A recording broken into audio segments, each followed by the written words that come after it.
Hello, everyone. Welcome to Rachel's Recipes. My name is Rachel. That is why I'm the host. I'm bigging myself up, I promise.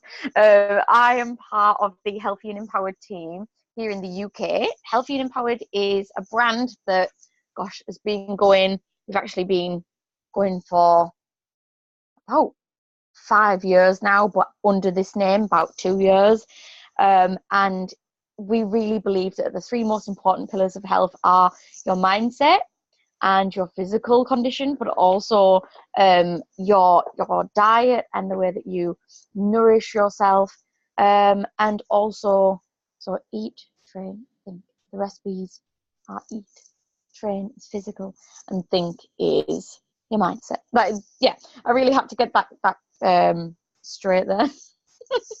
So I thought tonight it's quite an interesting one because I am not in a kitchen. Like, how can she be cooking if she's not in a kitchen? Well, what I thought I would do is introduce you to this. I am not affiliated with this author in any way, and I'm not sort of marketing this book, but it's something that I really love. It's called Eat, Nourish, Glow. There we go. And it's by Amelia Freer. And some of the things in here I just thought are really important for me to share with you tonight. So don't worry, I will be making something a little bit later. But for now, let me just see what I've bookmarked. I love this book because she kind of tells you the truth about what's in things and how it affects your body. So the first point is happiness is homemade. Trust your gut. This is something we were talking about on last night's self-love show.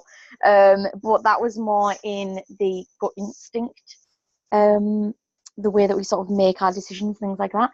This is like literally how is it that you're feeling on the inside, because the things that we put into our bodies, they actually reflect the way that we're feeling mentally, and they also reflect the way that we are kind of going through life. Like, you don't really realize what health is until you actually make yourself healthy. I don't know if anyone else can relate to that, but I have thought I'm okay, and then I've sort of tried to be a bit more mindful about what I'm eating, and suddenly I feel like I've got so much more energy.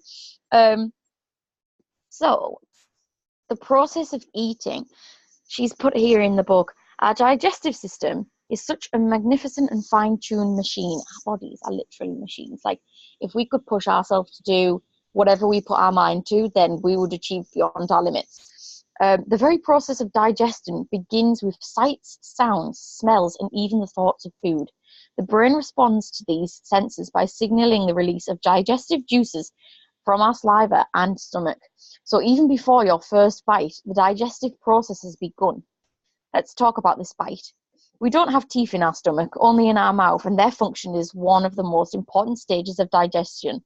The aim is to chew thoroughly and allow the food to be mixed well with the saliva so that it can be then broken down when the food enters the stomach. The next stage of digesting can then begin. In the stomach, we only have the muscle and a combination of digestive juices, which continues to break down food into a soup consistency. So if you inhaled your food instead of chewing it, you are making tough work for your stomach, and incomplete digestion is likely to occur, which can create a feeding ground for bad bacteria. Who knew? Who knew that? Chew your food, people. Listen to your mum. Now, you may not think that this has anything to do with happiness, but let me assure you it does. Our digestive systems and our brains are interconnected. We have our central nervous system, the brain and the spinal cord, and our my dog's just coming, nervous system, which is, oh my God, your gastrointestinal tract. Yeah? I don't know whether I pronounced that right. Research has long been proven that the brain sends signal to our guts, but more recently it has been discovered that this also works in reverse. Yes, our gut communicates with our brain, in fact, more than the brain does with our gut. So whilst you may be aware that you get butterflies in your stomach if you're feeling nervous, you may not be aware that you can also suffer anxiety or depression if you have problems in your gut. There is also a wealth of evidence linking gastrointestinal involvement with neurological disease. What sort of messages do you think our gut is sending to our brains or to your brain? Step in the microbiome. We have our very own tiny ecosystem, over 1 trillion microorganisms on our own community of bacteria that is inside of us. This bacteria resides in your gut, brain, skin, lungs, mouth, and nasal passages, and far outnumbers our cells, making us more bacteria than cellular. But not all bacteria needs to be put on the naughty step.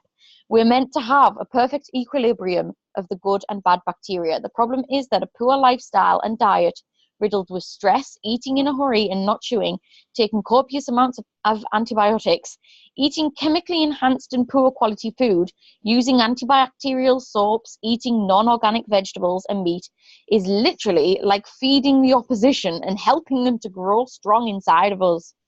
Eating this way encourages war within your very own community. Studies have found that this balance of the gut bacteria can also contribute towards obesity, immune function, learning difficulties, and autism and diabetes. It's an area that is now getting much attention and a lot more research. We must think outside the box when it comes to the foods that we eat that make us happy and the foods which don't. We do have two brains and both need to be nurtured and nourished. Wow. Like, that is the science behind something that I was talking about last night on the self-love call, where I said I can sit and I can make a list of the foods that really make me happy. Like, I love melon, I love strawberries, I love things like fresh fruits, I love raspberries and berries. But do I eat them? No. Like, I don't eat them as often as I should. And that is because it's the lazy part of you. It's the naughty child within you that needs to be controlled, that says, oh, but I want that. I want that donut. And you know what naughty children need? They need boundaries. And that is when we need to take responsibility for our own lives and our own happiness and set ourselves boundaries. It's not deprivation, okay? It's moderation. If you are constantly feeding yourself with the foods that are literally sending messages to your brain and to your gut, telling you that you're not worthy, you don't deserve to have the right oil in your car, in the machine that is you, then you're not going to function properly, right? You're not going to have you're not going to get a petrol car and fill it with diesel, right? So why have a human body and fill it with just constant processed stuff? Now, I'm somebody who can't afford to be constantly buying organic. And maybe, yeah, we all have really busy lives and we can't find the time, blah, blah, blah. But it is so easy to get the right nutrition into yourself and into the people that you care about, like your families. And that is where the eat section mainly comes in with Healthy and Empowered, because of the products that we have. They are so easy to take because you can either, kids literally just eat these like Haribos. They're so yummy and they're actually vegan, so it's not like Haribo at all.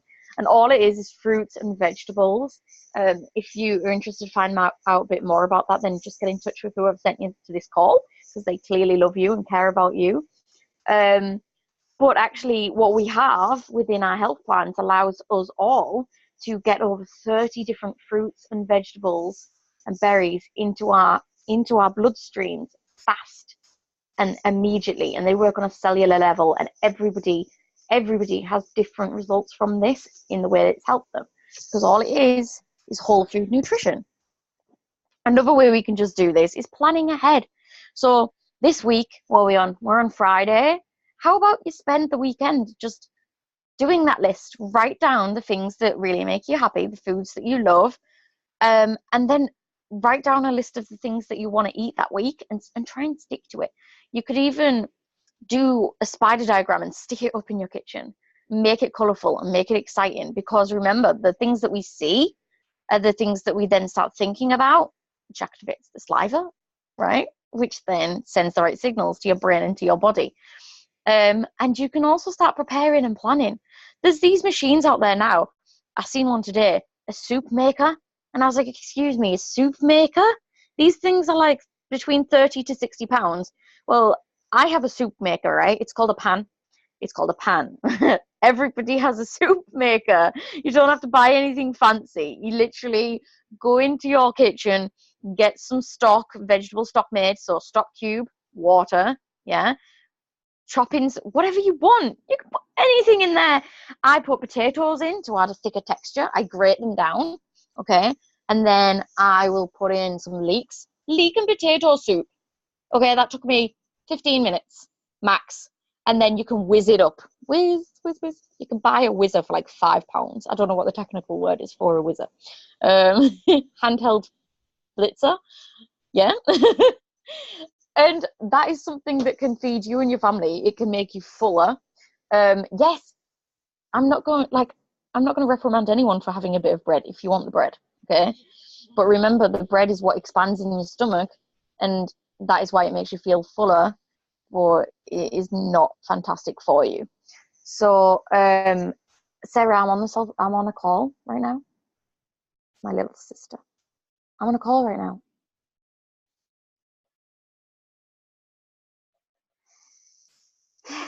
So, as you can see, if you are interested in this business, then we are just human beings, and we do have lives, which can it's the joys of working from home.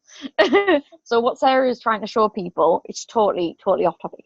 The whole point of that soup conversation is that soup is, because it's literally just like a water content, and it's also just vegetables, it can naturally allow you to lose some weight if that's what you're looking for, or you can bulk it up with things that are a little bit more filled with like the carbohydrates.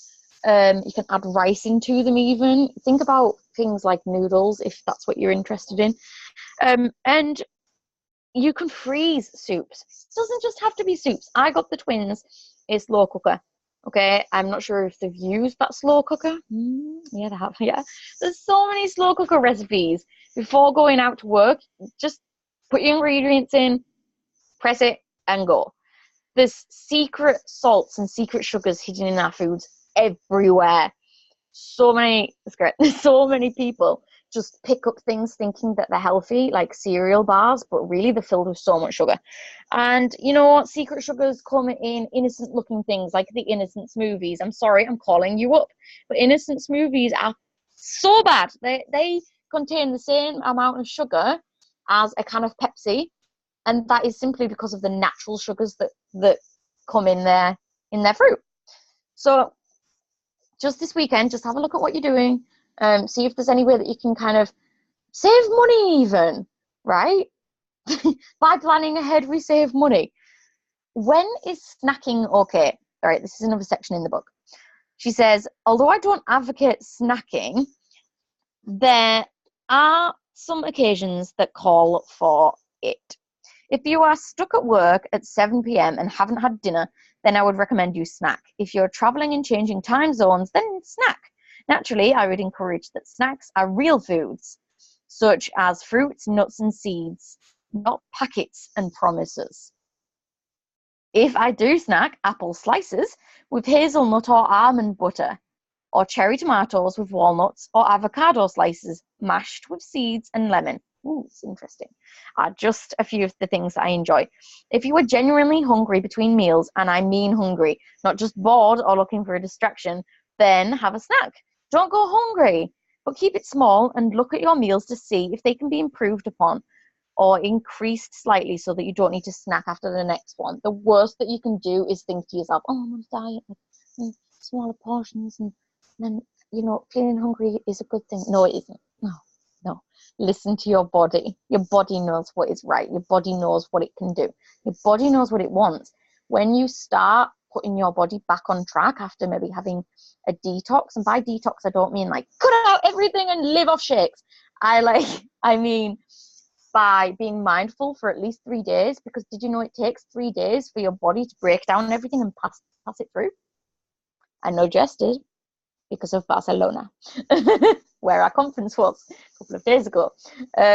So that was something that I brought up there.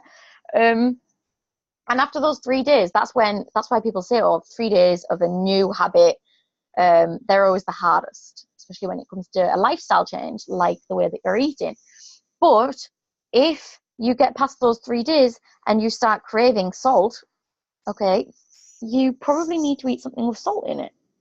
Or if you're craving chocolate, it's a real craving. But cravings can also be things that are literally because we're bored or feeling emotional. You can tell the difference between different types of hunger, because the real hungers and the real cravings are the ones that come on slowly. And they are ones that you can kind of tell are because you maybe didn't eat as much as you should have done on the last meal, whereas an emotional craving comes on so fast. And you've got to remember, it doesn't matter what you put into your body, it's not going to satisfy that emotional craving. If anything, you're probably you're harming yourself more than you're doing anything good. How does your environment affect your food choices?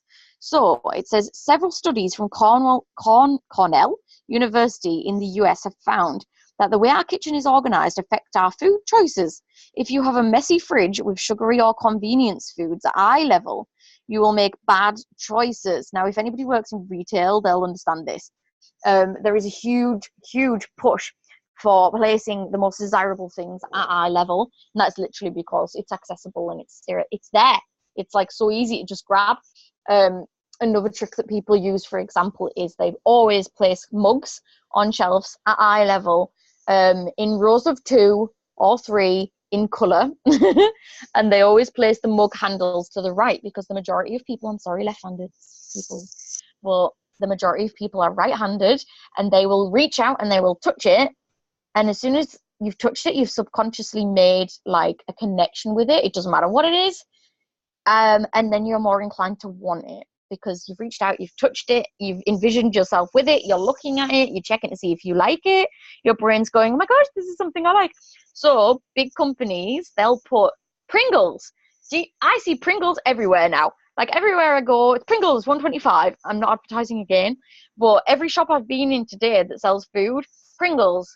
They're either, for some reason, they're putting them on the floor stacked up high. So it's like, even if you're like, your eyes, you naturally scan down, you see a Pringle, right?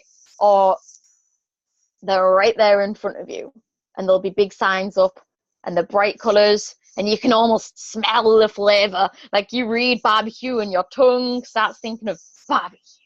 Like they do this on purpose. We all know that they do. Why do they have the bakery? Okay, wafting out those gorgeous smells all day. What is that about? They do it so that we can then be wanting it. And if you pick it up, it's more difficult to put it down. So have a look in your cupboards. I probably have things in my cupboards that are long overdue needing chucking out. But for some reason I keep them. I don't know. Some people have an emotional attachment to food. Do you? I've still got mince pies that a friend gave me last year in my cupboard. I probably need to look into my mental issues there. Do I feel like I can't chuck them out? I'm going to chuck them out, I promise. But for some reason, they've just sat there all year. I don't know. They need chucking out. But there's probably things in your cupboard that you really, really don't need because they don't serve you and they don't serve a purpose for your life. And this is something that I did with my cupboard for Healthy and Empowered. I've got a Healthy and Empowered recipes and product cupboard, and I literally chucked out everything in it that just didn't serve purpose. And I felt in myself so much lighter as a person. I felt so much kind of like refreshed, like my brain felt clearer. It was so strange, but it's just that simple act of clearing out that cupboard. So this week's homework, you're going to be looking in your cupboards, asking, does that serve me? Do I actually enjoy that? Like, is that healthy? Is that, where the hell has that come from? Ask yourself, where has that come from? If you don't know what's really in it, look, check out the beans, okay? Beans have so much sugar in them for some reason. Beans have so much sugar. Salts are lurking everywhere as well. It's not a bad thing to have like a balance of salts and sugars. I'm not saying chuck out everything with loads of salt and sugar, but just remember to have it as a balance. Don't be, just if you're going to cut down on anything, try to cut down on that pinch of salt that goes over your meal. Just try little things, the small steps that work towards the bigger success. So for one, I'm going to stop putting sugar on top of my shreddies. What is the point in buying shreddies if I'm going to put sugar on top of them? What is that?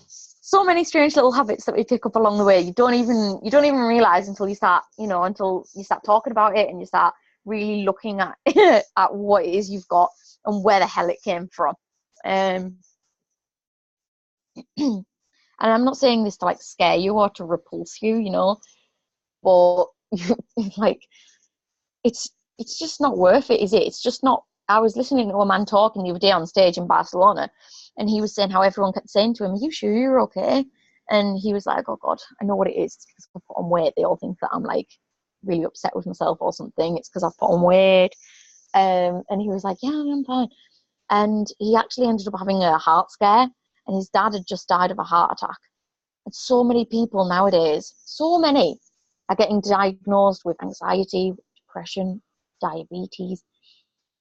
It's not even something to hide anymore. Like you shouldn't ever hide who you are, but it's become a common thing, like to just say, "Oh, she's got diabetes." Oh, really? Okay.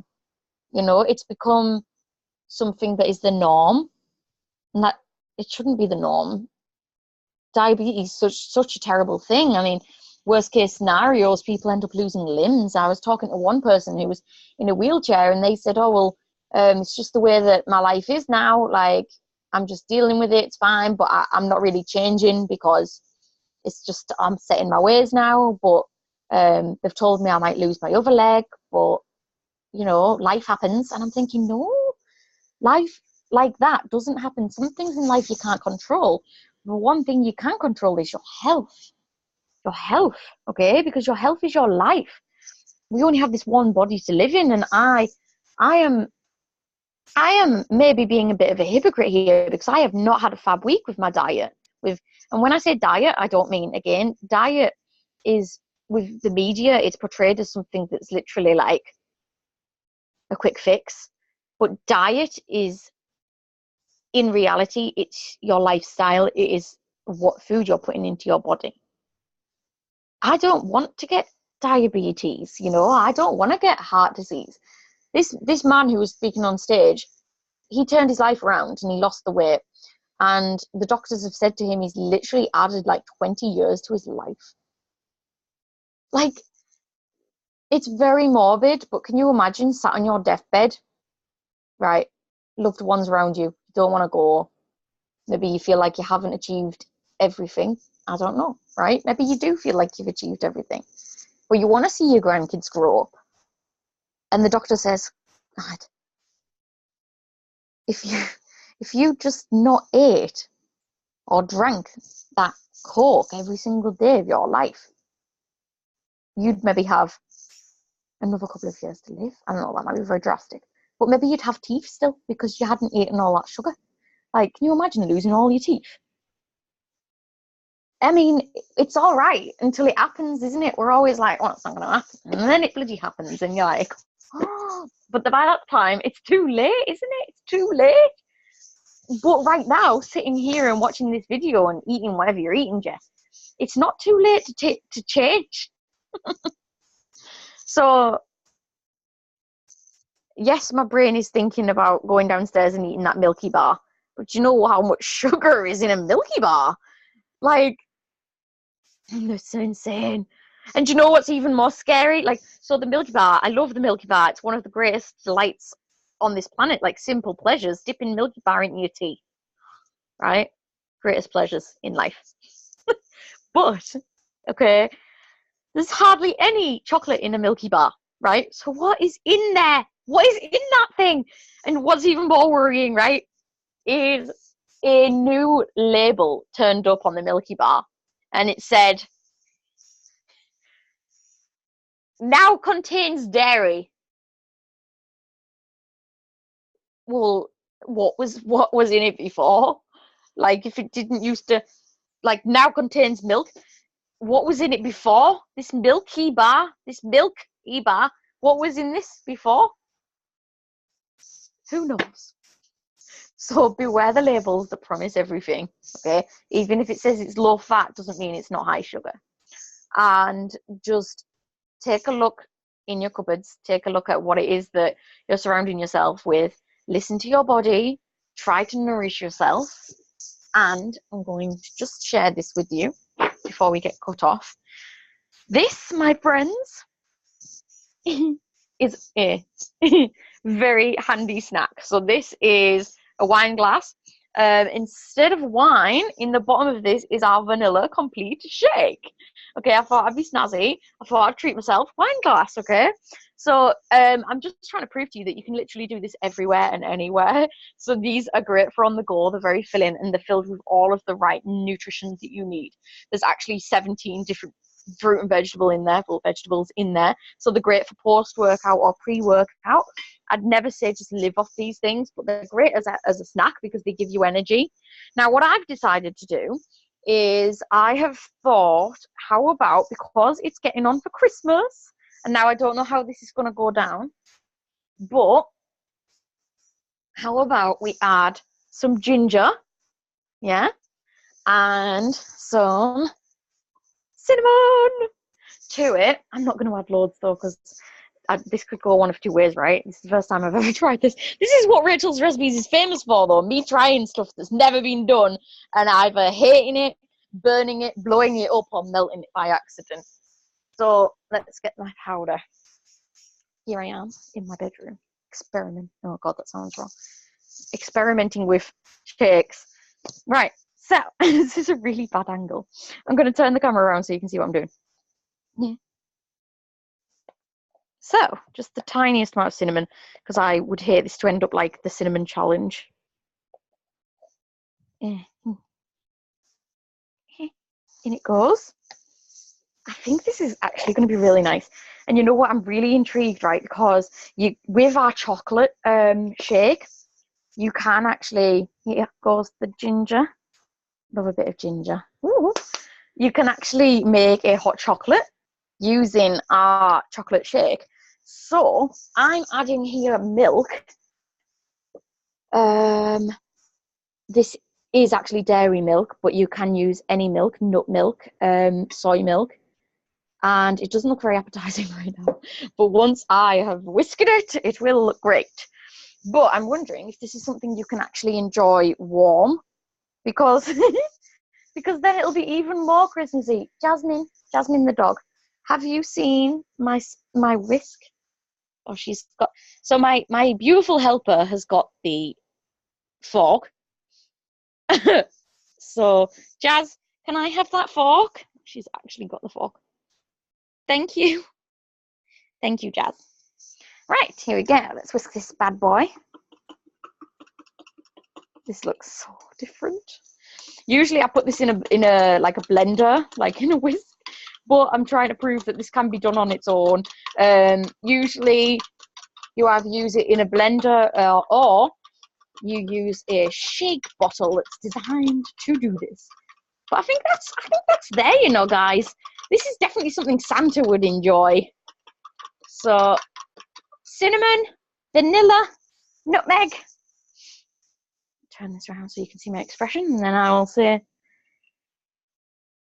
a lovely goodbye. Let me see. It smells delicious.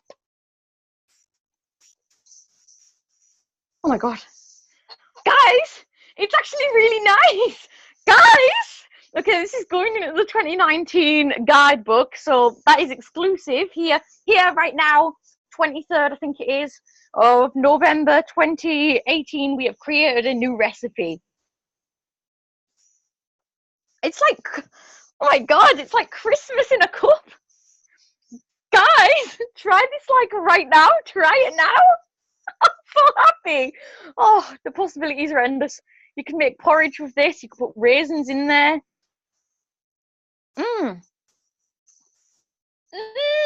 Oh my God. Like you have to, yeah, vanilla shake, vanilla complete shake, cinnamon and ginger.